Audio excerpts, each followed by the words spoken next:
তিস্তা নদী ভয়াবহ রূপ নিয়েছে, বিস্তীর্ণ এলাকা জুড়ে ধস নেমেছে। দার্জিলিংয়ে যাওয়ার রাস্তা, তিস্তা বাজার কার্যত বন্ধ। এই সমস্ত নিউজই গত 2-3 দিন ধরে আপনারা দেখছেন। আজ 15ই জুন যখন আমরা সিকিমের উদ্দেশ্যে রওনা হয়েছি, এই সেই রাস্তা যেটা নিউজে বারবার দেখানো হয়েছে, যা ভয়াবহ অবস্থা ধসের জন্য। খুব স্মুথ গাড়ি চলাচল না করতে পারলেও গাড়ি কিন্তু পার হয়ে যাচ্ছে প্রতিদিনই অনবরত।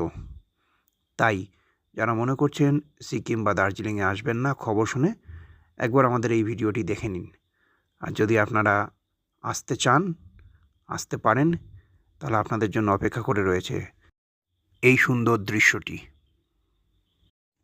আরও নিখুঁত বিশ্লেষণ করা হবে আমাদের চ্যানেলের পরবর্তী ভিডিওতে।